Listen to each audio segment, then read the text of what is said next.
नमस्कार,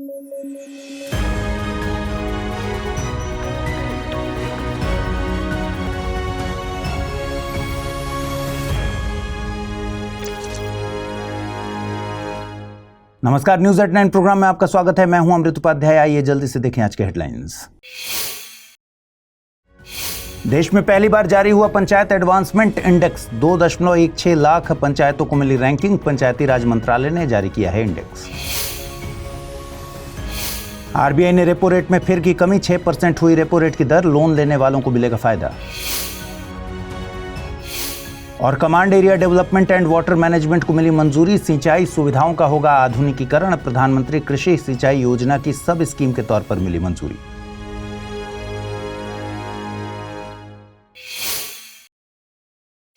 आइए शुरू करें।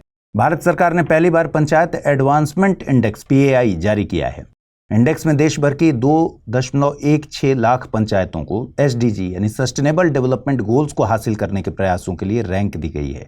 पंचायतों के स्तर पर इस तरह का इंडेक्स भारत में पहली बार जारी किया गया है, इसलिए बेहद महत्वपूर्ण है। इंडेक्स को पंचायती राज मंत्रालय के द्वारा तैयार किया गया है। इंडेक्स में SDG की 9 थीम्स के तहत पंचायतों को परखा गया है। इन थीम्स में गरीबी मुक्त और उन्नत आजीविका, स्वस्थ पंचायत, बाल अनुकूल पंचायत, जल पर्याप्त पंचायत, स्वच्छ और हरित पंचायत, आत्मनिर्भर बुनियादी ढांचे वाली पंचायत, सामाजिक रूप से न्याय संगत और सामाजिक रूप से सुरक्षित पंचायत, सुशासन वाली पंचायत और महिला अनुकूल पंचायत 9 थीम्स हैं। इन 9 थीम्स के आधार पर इंडेक्स में पंचायतों को 0 से 100 के स्केल पर स्कोर दिया गया है। अगर किसी पंचायत का स्कोर 90 से 100 के बीच में है तो उसे अचीवर की कैटेगरी में रखा गया है। अगर किसी पंचायत का स्कोर 75 से 90 के बीच में है तो उसे फ्रंट रनर की कैटेगरी में रखा गया है। वहीं अगर किसी पंचायत का स्कोर 60 से 75 के बीच में है तो परफॉर्मर की कैटेगरी में जगह मिली है। अगर किसी पंचायत का स्कोर 40 से 60 के बीच में हो तो उसे एस्पिरेंट और 40 से कम स्कोर वाली पंचायतों को बिगिनर कैटेगरी में रखा गया है। इस इंडेक्स में 2.16 लाख पंचायतों में से 699 पंचायतों को फ्रंट रनर कैटेगरी में जगह मिली। 77,298 पंचायतों को परफॉर्मर कैटेगरी में तो 1,32,392 को एस्पिरेंट कैटेगरी में शामिल किया गया है। 699 फ्रंट रनर रही पंचायतों में सबसे ज्यादा 346 पंचायतें गुजरात की हैं। उसके बाद 270 तेलंगाना की और 42 त्रिपुरा से हैं। पंचायती राज मंत्रालय ने पूरे भारत के सभी राज्यों और संघ शासित प्रदेशों की पंचायतों का डेटा एक पोर्टल पर मंगाया था। इस डेटा को वैलिडेट करने की जिम्मेदारी संबंधित राज्य या संघ शासित प्रदेश की थी। इंडेक्स में शामिल की गई 2,16,000 पंचायतों के डेटा को संबंधित राज्य या संघ शासित प्रदेश के द्वारा वैलिडेट किया गया था। भारत के महानगरों से इन दिनों पैदल चलने वालों, साइकिल चलाने वालों, रेहड़ी पटरी वालों के एक्सीडेंट के मामले सामने आ रहे हैं। ये हालात तब हैं जब मेट्रो शहरों में पैदल चलने वालों के लिए अलग से पाथवे बनाए जाते हैं। इस सिचुएशन से निपटने के लिए एक्टिव मोबिलिटी को एक समाधान के तौर पर पेश किया जा रहा है। एक्टिव मोबिलिटी से मतलब है परिवहन यानी ट्रांसपोर्ट के उन साधनों से जो मूवमेंट के लिए मोटर चालित वाहनों के बजाय ह्यूमन पावर का उपयोग करते हैं। एक्टिव मोबिलिटी के साधनों में पैदल चलना, साइकिल चलाना, स्केट बोर्डिंग और अन्य गैर मोटर चालित साधन शामिल होते हैं। इसमें शर्त यही है कि इसका उपयोग यात्रा यानी मूवमेंट के लिए किया जाए, न कि मनोरंजन गतिविधियों के लिए। भारत में इन दिनों ट्रैफिक की समस्या, प्रदूषण और उससे जुड़े स्वास्थ्य के मुद्दे लगातार सामने आ रहे हैं। ऐसे में एक्टिव मोबिलिटी इन चुनौतियों से निपटने में मददगार साबित हो सकती है। भारत के स्मार्ट सिटीज मिशन और national transit oriented development NTOD policy में सस्टेनेबल ट्रांसपोर्ट की बात की गई है।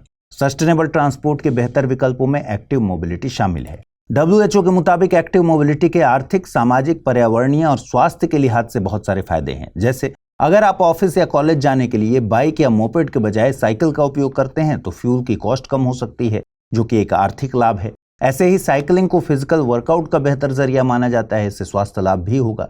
व्हीकल एमिशन से होने वाले उत्सर्जन में कमी आएगी, जिससे पर्यावरण के स्तर पर लाभ मिलेगा। एक्टिव मोबिलिटी की राह में सबसे बड़ा चैलेंज है हमारे शहरों में इंफ्रास्ट्रक्चर का मौजूद ना होना। पैदल चलने वालों के लिए फुटपाथ और साइकिल के लिए डेडिकेटेड लेन की कमी लोगों को इनका यूज करने से रोकती है। आपको बता दें, European country Netherlands active mobility के मामले में लीडर है। नीदरलैंड में 35,000 किलोमीटर लंबी साइकिल लेन्स मौजूद हैं। आप लोग कमेंट बॉक्स में बताइए कि आप भारत के किस शहर, कस्बे या गांव में रहते हैं और क्या वहां साइकिल या पैदल चलने वालों के लिए कोई डेडिकेटेड लेन मौजूद है। अगर आप IAS की तैयारी करते हैं तो आपके पास है एक सुनहरा मौका। IAS की संपूर्ण तैयारी को ध्यान में रखकर स्टडी IQ लेकर आया है नया फाउंडेशन कोर्स, जिसमें आपको कराई जाएगी प्रीलिम्स से लेकर इंटरव्यू तक की पूरी तैयारी। फाउंडेशन कोर्स में आपको 1000 घंटों से ज्यादा की live classes, 1-to-1 mentorship, daily current affairs, test series, CSAT की क्लासेस, प्रीलिम्स और मेंस रेजिडेंशियल प्रोग्राम और इंटरव्यू गाइडेंस प्रोग्राम तो मिलता ही है। साथ ही सबसे बड़ी सुविधा के तौर पर आपको मिलती है प्रीलिम्स पास करने पर पूरी फीस वापस की गारंटी। इसके अलावा टेस्ट में टॉप करने पर आपको हर महीने मिलेगा 11,000 रुपीज जीतने का मौका। तो तुरंत कीजिए अमृत लाइव कोड का यूज और जुड़िए सबसे कम प्राइस में हमारे बैच के गोल्ड, प्लैटिनम और डायमंड प्लान के साथ। अगर फिर भी कुछ कंफ्यूजन हो तो डिस्क्रिप्शन में दिए गए लिंक पर क्लिक कर दीजिए या फिर amrit@studiiq.com पर मुझे मेल कर दीजिए। आरबीआई के एमपीसी यानी मॉनेटरी पॉलिसी कमेटी ने रेपो रेट में कमी करने का फैसला किया है। एमपीसी ने सर्वसम्मति से यह फैसला लिया। एमपीसी का यह फैसला ऐसे वक्त में आया है जब वैश्विक स्तर पर अनिश्चितताओं का दौर जारी है। वैश्विक व्यापार में टैरिफ वॉर का दौर चल रहा है। यूएस डॉलर कमजोर हो रहा है, जिससे दुनिया भर की अर्थव्यवस्थाओं पर दबाव बन रहा है। आरबीआई ने रेपो रेट में 25 बेसिस पॉइंट की कमी करके रेपो रेट 6% तय की है। इससे पहले एमपीसी ने फरवरी 2025 में 25 बेसिस पॉइंट की कमी करके रेपो रेट को 6.25 निर्धारित किया था। देखिए, रेपो रेट से मतलब उस दर से है जिस पर आरबीआई अन्य वाणिज्यिक बैंकों को सिक्योरिटीज के एवज में लोन देता है। ये रेट अल्पकालिक या शॉर्ट टर्म लोन के लिए होती है। रेपो रेट कम होने से उधार लेने वालों को फायदा होता है। एमपीसी के रेपो रेट कम करने के फैसले को इसी से जोड़कर देखा जा रहा है। दरअसल आरबीआई लोन्स को सस्ता कर रही है, जिससे लोग पैसे ज्यादा खर्च करें। आरबीआई का पूरा फोकस इस समय ग्रोथ को बढ़ावा देने पर है और इसके लिए अगर रेपो रेट में और कमी करने की जरूरत होगी तो की जाएगी। साथ ही जब लोन सस्ते होंगे तो इंडस्ट्री के प्लेयर्स लोन लेकर नए प्रोजेक्ट शुरू करेंगे, जिससे मार्केट में जॉब्स के अवसर सृजित होंगे। इसके अलावा आरबीआई ने एसडीएफ यानी स्टैंडिंग डिपॉजिट फैसिलिटी को 5.75% तय किया है। एसडीएफ यानी स्टैंडिंग डिपॉजिट फैसिलिटी को आरबीआई ने अप्रैल 2022 में लॉन्च किया था। इसकी सिफारिश जनवरी 2014 में उर्जित पटेल की अध्यक्षता में बनी समिति expert committee to revise and strengthen the monetary policy framework के द्वारा की गई थी। एसडीएफ को सरप्लस लिक्विडिटी को एब्जॉर्ब करने के मकसद से लाया गया है। दरअसल कई बार बैंक्स के पास जरूरत से ज्यादा धन हो जाता है, तब वे रिवर्स रेपो रेट के जरिए आरबीआई में ये पैसा जमा कराते हैं। एसडीएफ एक तरह से रिवर्स रेपो रेट का रिप्लेसमेंट है। इसमें बैंक्स को आरबीआई के पास कोलेटरल जमा नहीं करानी होती। आपको बता दें कि आरबीआई एक्ट 1934 के सेक्शन 45B के तहत केंद्र सरकार एमपीसी का गठन करती है। पहली एमपीसी का गठन हुआ था सितंबर 2016 में। 6 सदस्यों वाली इस कमेटी में 3 सदस्य आरबीआई से होते हैं और बाकी के 3 सदस्यों को केंद्र सरकार अपॉइंट करती है। आरबीआई के गवर्नर कमेटी के एक्स ऑफिशियो चेयरपर्सन होते हैं। आरबीआई के डेप्यूटी गवर्नर भी इसके एक्स ऑफिशियो मेंबर होते हैं। यूनियन कैबिनेट ने प्रधानमंत्री कृषि सिंचाई योजना पीएमकेएसवाई की सब स्कीम के तौर पर command area development and water management को मंजूरी दी है। ये मंजूरी वित्त वर्ष 2025-26 के लिए 1600 करोड़ रुपए के बजट के साथ दी गई है। पीएमकेएसवाई कृषि एवं किसान कल्याण मंत्रालय की एक महत्वपूर्ण योजना है और इस योजना को 2015 में हर खेत को पानी और पर ड्रॉप मोर क्रॉप के विजन के साथ लॉन्च किया गया था। हर खेत को पानी से मतलब है सिंचाई की सुविधाओं के कवरेज को बढ़ाना। वहीं पर ड्रॉप मोर क्रॉप में वाटर यूज एफिशिएंसी पर बल दिया जाता है। इसके लिए माइक्रो इरिगेशन जैसी कि ड्रिप और स्प्रिंकल इरिगेशन जैसी पद्धतियों का इस्तेमाल किया जा रहा है। Command area development and water management को शुरुआत में पायलट प्रोजेक्ट के तहत लागू किया जाएगा। इसमें लगभग 80,000 किसानों को शामिल किए जाने की योजना है। इसके तहत सिंचाई सुविधाओं का मॉडर्नाइजेशन किया जाएगा। वाटर अकाउंटिंग और मैनेजमेंट के लिए supervisory control and data acquisition यानी SCADA और इंटरनेट ऑफ थिंग्स का इस्तेमाल किया जाएगा। तकनीक के जरिए खेत के लेवल पर वाटर यूज एफिशिएंसी को बढ़ाया जाएगा, जिससे कृषिगत उत्पादन और उत्पादकता दोनों में वृद्धि होगी। इससे अल्टीमेटली किसानों की आय बढ़ेगी। वाटर यूज एफिशिएंसी WUE से मतलब है फसल की उपज और उपयोग किए गए जल की मात्रा के अनुपात से। यह दिखाता है फसल के उत्पादन के लिए पानी का इस्तेमाल कितने प्रभावी ढंग से किया गया है। आइए देखते हैं आज का टर्म ऑफ द डे। आज का टर्म ऑफ द डे है एनजीटी यानी national green tribunal.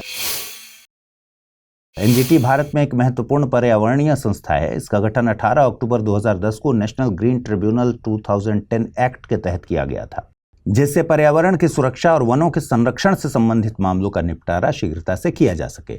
NGT code of civil procedure 1908 के प्रावधानों के तहत बाउंड नहीं है, बल्कि प्राकृतिक न्याय के प्रावधानों से निर्देश प्राप्त करता है। ट्रिब्यूनल में दायर की गई याचिकाओं का निपटान 6 महीने के भीतर सुनिश्चित किए जाने का प्रावधान है। एनजीटी के प्रिंसिपल बेंच नई दिल्ली में है, जबकि भोपाल, पुणे, चेन्नई और कोलकाता में भी इसकी शाखाएं हैं। इसके अलावा एनजीटी को सिविल कोर्ट की सारी शक्तियां हासिल हैं। एनजीटी में याचिका दायर करने के लिए वकील को हायर करने की जरूरत नहीं होती। पीड़ित पक्ष जरूरी फॉर्मेट में आवेदन जमा करके व्यक्तिगत तौर पर ट्रिब्यूनल में अप्रोच कर सकता है। एनजीटी को अपने स्वयं के निर्णयों को रिव्यू करने की शक्ति हासिल है। एनजीटी को अर्ध न्यायिक निकाय की कैटेगरी में रखा जाता है। आइए देखते हैं आज के रैपिड न्यूज में क्या है खास। बांग्लादेश आर्टेमिस अकॉर्ड पर हस्ताक्षर करने वाला 54वां देश बन गया है। नासा यूएसए की स्पेस एजेंसी है। नासा ने यूएस डिपार्टमेंट ऑफ स्टेट और 7 शुरुआती देशों के साथ मिलकर आर्टेमिस अकॉर्ड का गठन 2020 में किया था। इस अकॉर्ड में कुछ कॉमन प्रिंसिपल्स निर्धारित किए गए हैं जो कि आउटर स्पेस यानी बाह्य अंतरिक्ष के सिविल यूज से संबंधित हैं। बेसिकली इस अकॉर्ड में शामिल देश ये तय करते हैं कि आउटर स्पेस में होने वाले एक्सप्लोरेशन सस्टेनेबल हों। भारत भी आर्टेमिस अकॉर्ड का हस्ताक्षरकर्ता देश है। रूस ने भारतीय प्रधानमंत्री नरेंद्र मोदी के लिए बुलावा भेजा है। दरअसल 9 मई को रूस में विक्ट्री डे के तौर पर मनाया जाता है। यहाँ ध्यान रखिए कि दूसरे विश्व युद्ध के दौरान रूस नहीं बल्कि सोवियत संघ अस्तित्व में था, लेकिन वर्तमान में रूस ही सोवियत संघ की विरासत को संभाल रहा है। विक्ट्री डे को जर्मनी पर रूस यानी सोवियत संघ की जीत के उपलक्ष्य में मनाया जाता है। दरअसल दूसरे विश्व युद्ध में सोवियत संघ ने जर्मनी पर जीत हासिल की थी। 9 मई को जर्मनी सेना ने सोवियत संघ के सामने सरेंडर कर दिया था। इस जीत की 2025 में 80वीं वर्षगांठ है। इसे सेलिब्रेट करने के लिए ही प्रधानमंत्री नरेंद्र मोदी समेत रूस के मित्र देशों के नेताओं को न्योता भेजा गया है। इस साल रूस के राष्ट्रपति व्लादिमीर पुतिन भी भारत की यात्रा पर आने वाले हैं। उन्होंने भारत का न्योता स्वीकार कर लिया है। हालांकि उनकी यात्रा की तारीखें अभी जारी नहीं हुई हैं। वक्फ अमेंडमेंट एक्ट 2025 भारत में 8 अप्रैल 2025 से लागू हो गया है। अल्पसंख्यक मामलों के मंत्रालय ने एक नोटिफिकेशन जारी किया है जिसके मुताबिक वक्फ अमेंडमेंट एक्ट 2025 के तहत मिली शक्तियों के जरिए केंद्र सरकार ये घोषित करती है कि 8 अप्रैल 2025 से वक्फ अधिनियम भारत में लागू होगा। लोकसभा और राज्यसभा से पारित होने के बाद 5 अप्रैल को इसे महामहिम राष्ट्रपति की मंजूरी मिल गई थी। इसके बाद वक्फ विधेयक को अधिनियम का दर्जा मिल गया था। इस अधिनियम के खिलाफ कई मुस्लिम बॉडीज और विपक्षी दलों ने सुप्रीम कोर्ट में याचिका दायर की है। ये याचिकाएं मौलिक अधिकार 14, 25, 26 और 29 के उल्लंघन के चलते दायर की गई हैं। संसद से पारित कानूनों के खिलाफ सुप्रीम कोर्ट का रुख तब तय किया जा सकता है जब कोई कानून संवैधानिक प्रावधानों का उल्लंघन करता हो। सुप्रीम कोर्ट की भूमिका संविधान के संरक्षक की होती है। सुप्रीम कोर्ट यह तय कर सकता है कि कोई कानून संविधान का उल्लंघन कर रहा है या नहीं। इस अधिनियम का भविष्य अब सुप्रीम कोर्ट तय करेगा। भारत ग्लोबल साउथ का मुखिया होने का केवल दावा नहीं करता, जरूरत पड़ने पर भारत मुखिया होने की जिम्मेदारी भी निभाता है। हाल ही में भारत ने कैमरून को 1000 मीट्रिक टन चावल का कंसाइनमेंट भेजा। दरअसल अफ्रीकी देश कैमरून इन दिनों खाद्य सुरक्षा के स्तर पर क्राइसिस का सामना कर रहा है। कैमरून में खाद्य आपदा की कई वजह हैं, जिनमें से प्रमुख है खाद्य सामग्री का स्टॉक न किया जाना। ऐसे वक्त में भारत ने कैमरून की मदद की है। कैमरून एक मध्य अफ्रीकी देश है। भौगोलिक तौर पर मौजूद विविधताओं के चलते इसे अफ्रीका इन मिनिएचर कहा जाता है। यूएसए द्वारा शुरू किया गया ट्रेड वॉर दुनिया में अफरा तफरी मचाए हुए है। अभी कुछ वक्त पहले यूएसए के राष्ट्रपति डोनाल्ड ट्रंप ने चीन के सामानों पर 104% टैरिफ लगाने की घोषणा की थी, जिस पर पलटवार करते हुए चीन ने यूएसए पर 84% टैरिफ लगाने की घोषणा की। चीन द्वारा लगाए गए टैरिफ 10 अप्रैल 2025 से लागू होंगे। टैरिफ एक ऐसा कर है जो किसी देश की सरकार अपने देश में बाहर से आने वाले सामान पर लगाती है। आइए देखते हैं जल्दी से बुलेटिन पर आधारित सवाल। पहला सवाल है, हाल ही में आर्टेमिस अकॉर्ड पर हस्ताक्षर करने वाला 54वां देश कौन सा है? भारत, बांग्लादेश, चीन या फिर पाकिस्तान? और अगला प्रश्न है, हाल ही में जारी किए गए पंचायत एडवांसमेंट इंडेक्स PAI के संबंध में निम्नलिखित कथनों पर विचार करें। इंडेक्स को नीति आयोग द्वारा जारी किया जाता है। फ्रंट रनर कैटेगरी में सबसे ज्यादा पंचायतें तेलंगाना राज्य की हैं। सही कथनों को चुनना है, केवल एक, केवल दो, एक और दो, दोनों, न तो एक नहीं दो। आइए देखें पिछले बुलेटिन में मैंने कौन से सवाल पूछे थे, उनके सही जवाब क्या है। पहला सवाल था, खबरों में रहा बेयर मार्केट पद संबंधित है शेयर मार्केट में गिरावट से, शेयर मार्केट में तेजी से, रुपए में डॉलर के मुकाबले तेजी से या फिर रुपए में डॉलर के मुकाबले कमी से। सही जवाब है इसका ऑप्शन ए, यानी शेयर मार्केट में गिरावट से। और अगला प्रश्न मैंने पूछा था, प्रधानमंत्री मुद्रा योजना के संबंध में निम्नलिखित कथनों पर विचार करें।